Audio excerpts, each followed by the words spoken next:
फिर से इस चीज को हम लोग साथ साथ चलते हुए देखते हैं। हम सब के जीवन में सफलता अपने लक्ष्य के खूंटे से खिंचती है। हमने जो लक्ष्य निर्धारित कर दिया है, उस लक्ष्य पर अपनी इच्छा फेंक दी है और उस इच्छा के से हमारे तक जो डोर बंधी हुई है उसी को पकड़ करके हम चढ़ते हैं। उस जगह टूट जाती है। बहुत सारे लोग चढ़ना चाहते हैं, तो बहुत सारे लोग राष्ट्रपति होना चाहते हैं, तो धमाचौकड़ी मची हुई है, लेकिन वैसी ही कोशिश चलती है। यह सफलता को सिद्ध करने का ढंग है। लक्ष्य संभव का ढंग है। अब इसी पर जरा देखिए कैसे असंभव प्रश्न काम करता है। यदि मैं यह प्रश्न उठाऊं कि वह जीना क्या है जो लक्ष्य मात्र से मुक्त है, अर्थात जिसमें सफलता की कोई संभावना ही नहीं है, वह जीना क्या है जो लक्ष्य मात्र से मुक्त है।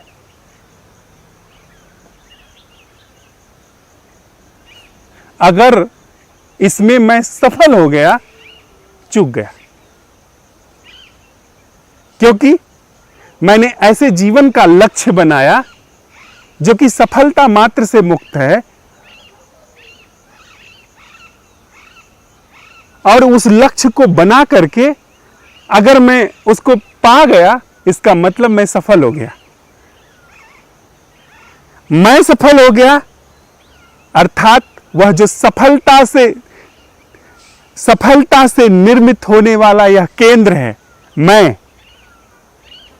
मैं सफलता को बनाता है, मैं बनावटी जीवन को बनाता है, और बनावटी जीवन इस मैं को बनाता है। तो अगर सफल हो गया मैं ऐसे जीवन को पाने में जो लक्ष्य से मुक्त है, तो वह तिलिस्म को फिर स्थापित कर दिया।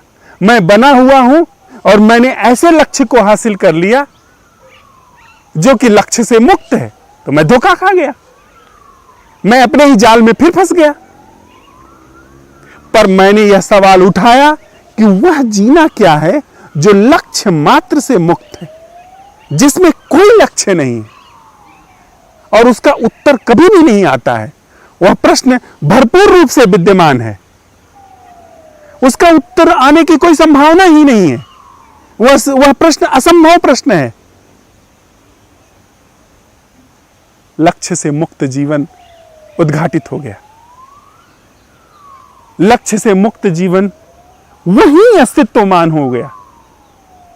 लक्ष्य से मुक्त जीवन, सफलता से मुक्त जीवन सिर्फ वही नहीं है जो सफलता के क्रम में दौड़ रहा है। वह जो सफलता के लिए दौड़ रहा है, वह भी सफलता वाले तिलिस्मी जीवन से निर्मित है। हमारे जीवन में यह जो तिलिस्मी सफलता का दुष्चक्र आरोपित होता है, यह सिर्फ तिलिस्मी दुष्चक्र ही नहीं आरोपित होता है, इस तिलिस्मी दुष्चक्र के रूप में एक मैं भी निर्मित होता है, चुपचाप वहां पर बिना पता चले निर्मित हो जाता है। तो अगर सफलता का ढंग संभव प्रश्न है, जो कि सिद्ध हो सकता है, सिद्ध हो जाता है, सिद्ध हुआ है किसी न किसी का, तो वह फिर सफलता के दुष्चक्र से मुक्त होने की कला नहीं है। सफलता से मुक्त होने की कला है ऐसा प्रश्न जो कभी सफल ना हो, अर्थात जो इस सफलता के पूरे दुष्चक्र को अपने उठने मात्र से ही भंग कर दे। पता नहीं मैं अपनी बात को ठीक से कह पा रहा हूं कि नहीं, पर यह कला देखिए कैसे काम करती है। अभी देखिए, अभी हम अगर यह सवाल उठाएं कि वह जीना क्या है जो लक्ष्य मात्र से मुक्त है, और सीधी सी बात है कि इसका उत्तर अगर मुझे आता है तो मेरा लक्ष्य सिद्ध हो गया। पर प्रश्न अगर भरपूर बना हुआ है और कोई उत्तर नहीं आता है, तो इस प्रश्न ने पूरी उस यांत्रिक संरचना को, बनावटी संरचना को तोड़ दिया, उस पूरी बनावटी संरचना को भस्मीभूत कर दिया। कर दे रहा है। आप उठा करके तो देखिए यह प्रश्न।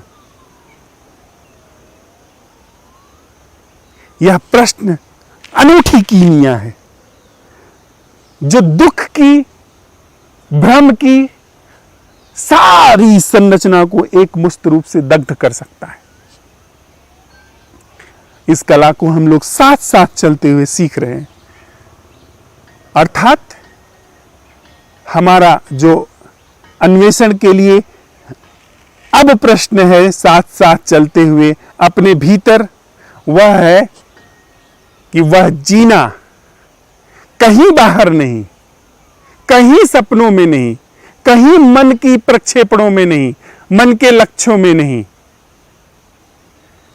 वहीं जहां हम धड़क रहे हैं, वहीं जहां पर हम अभी तक जीते आए हैं, भीतर से लेकर के बाहर तक, वहीं ठीक वहीं पर वह जीने की कला क्या है जो लक्ष्य मात्र से मुक्त है।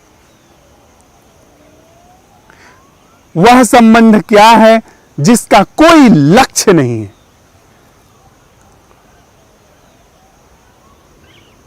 जो लक्ष्य शून्य मुखरित हो रहा है, उसको कहीं पहुंचना नहीं है, वहीं पर वह विद्यमान है, वहीं पर वह पुष्पित पल्लवित हो रहा है।